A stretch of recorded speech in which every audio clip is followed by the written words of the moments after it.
Hello all, welcome back.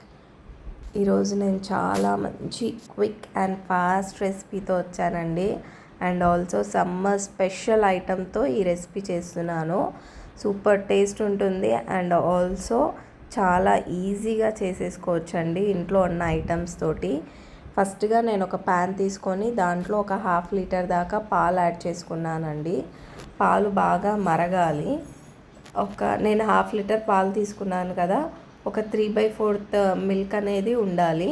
మిగతాది పోయేదాకా బాగా మసలబెట్టాలి పాలు. ఇలా కలుపుతూ మసలబెట్టండి, సో దట్ అట్ట కట్టకుండా ఉంటుంది. ఇలా బాగా మరగబెట్టుకోవాలి పాలు. అండ్ ఆల్సో నేను మెయిన్ ఇంగ్రీడియంట్ చెప్పలేదు కదా మీకు, ఇక్కడ ఐస్ యాపిల్ అండి. ఓన్లీ సమ్మర్లో దొరికే ఐస్ యాపిల్ అవేనండి, తాటి ముంజలు వాటితో చేస్తున్న రెసిపీ ఇది.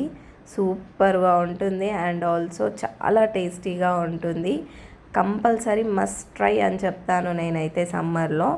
సమ్మర్లో దొరికే తాటి ముంజలతో వెరైటీ ఆఫ్ డిషెస్ చేసుకోవచ్చు. దాంట్లో ఇదొకటండి. మీకు ఐడియా ఉంటే తాటి ముంజల జ్యూస్ నేను షార్ట్ కింద అప్లోడ్ చేశాను, ఒకసారి చెక్ చేయండి.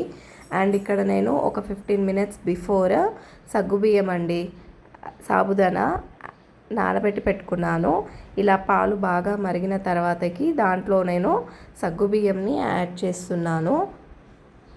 ఇలా సగ్గుబియ్యము మనం తీసి చూస్తే ట్రాన్స్పరెంట్ అయి ఉండాలండి, అప్పుడు సాబుదానా ఉడికినట్టు పర్ఫెక్ట్గా. అలా సాబుదానా ఉడికిన తర్వాతకి నేను ఒక 10 table spoons of sugar add చేస్తున్నాను. ఇక్కడ షుగర్ వద్దనుకున్న వాళ్ళు కావాలి అంటే బెల్లం కూడా యాడ్ చేసుకోవచ్చు, కానీ బెల్లం యాడ్ చేస్తున్నప్పుడు కేర్ఫుల్గా ఉండాలండి, పాలు విరిగే ఛాన్సెస్ ఉంటాయి కదా. అలా కాకుండా కేర్ఫుల్గా బెల్లం యాడ్ చేసుకోవాలి, అదర్వైజ్ బెల్లం ఈజ్ హెల్తీ. అండ్ ఆల్సో నేను ఇక్కడ కండెన్స్డ్ మిల్క్ యాడ్ చేస్తున్నానండి. కొంచెం థిక్ అండ్ క్రీమీ టెక్స్చర్ వస్తుంది కదా కండెన్స్డ్ మిల్క్ యాడ్ చేయడం వల్ల. ఇన్ కేస్ మాకు కండెన్స్డ్ మిల్క్ వద్దు అనుకున్న వాళ్ళు పాల క్వాంటిటీ కొంచెం ఎక్కువ తీసుకొని, దాదాపు ఒక 3/4 లీటర్ తీసుకొని, 3 పావు లీటర్లు అంటాం కదా, అలా తీసుకొని 1/2 లీటర్ కంటే తక్కువ అయ్యే వరకు బాగా మరిగించుకోవాలండి. అలా మరిగించుకునేటప్పుడు మనకు కండెన్స్డ్ మిల్క్ అవసరం ఉండదు, ఎందుకంటే పాలు బాగా మరిగి దాంట్లోనే క్రీమ్ టెక్స్చర్ వస్తుంది కాబట్టి కండెన్స్డ్ మిల్క్ యాడ్ చేయాల్సినంత యూజ్ ఉండదండి. అండ్ ఆల్సో నేను ఇక్కడ మెయిన్ ఇంగ్రీడియంట్ అండి మన రెసిపీకి ఐస్ యాపిల్స్.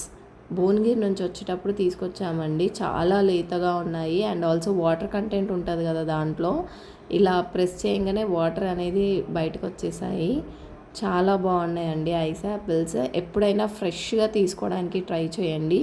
ఇలా ఆల్రెడీ కొట్టి మనకి కవర్స్లలో ప్యాక్ చేసి అమ్ముతారు కదా, అలా తీసుకోకుండా మన ముందరనే బ్రేక్ చేసి ప్యాక్ చేసి ఇచ్చే వాళ్ళ దగ్గర తీసుకోండి, చాలా బాగుంటుంది.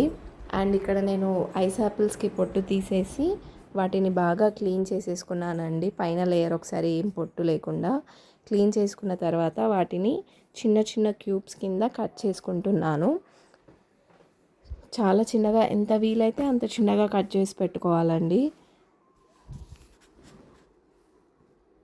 ఇక్కడ నేను చూపిస్తున్నట్టు కాస్త పెద్దగా అయ్యాయండి నేను కట్ చేసుకున్నది, బట్ మళ్ళీ ఒకసారి క్రష్ చేసుకున్నట్టు కట్ చేసుకుంటే ఈజీగా చిన్నగా కట్ అయిపోతాయండి. అండ్ ఐస్ యాపిల్స్ గురించి అందరికీ తెలిసిందే, body coolant and also super టేస్టీగా ఉంటాయి. ఓన్లీ సమ్మర్లో దొరికేదండి, చాలా బాగుంటుంది. ఒక్కసారి ట్రై చేసి చూడండి. అండ్ ఆల్సో ట్రై చేసి నాకు కామెంట్ కూడా చేయండి ఎలా వచ్చింది అన్నది. ఇలా చిన్న పీసెస్గా కట్ చేసి పెట్టుకున్నానండి. ఇలా కట్ చేసుకున్న తర్వాత ఆల్రెడీ మనం కాచి పెట్టుకున్న పాయసం ఉంది కదండి, అది చల్లారనివ్వాలి. ఫ్రిడ్జ్లో పెట్టకుండా బయట రూమ్ టెంపరేచర్కి వచ్చేలాగా బయటనే పెట్టేసుకోవాలండి. అలా కూల్ అయిన వాటిలో పాయసంలో మనము కట్ చేసి పెట్టుకున్న తాటి ముంజల్ని యాడ్ చేసి బాగా కలుపుకోవాలండి. కలుపుకొని ఫ్రిడ్జ్లో స్టోర్ చేసుకొని ఒక 1 అవర్ చల్లగా ఐస్ యాపిల్ అదే తాటి ముంజల పాయసం సర్వ్ చేసుకోవడమే అండి. సూపర్ ఎమ్మీ టేస్టీగా ఉంటుంది. మస్ట్ ట్రై అండి, కంపల్సరీ ట్రై చేసి చూడండి. Please like, share and subscribe. Thanks for watching.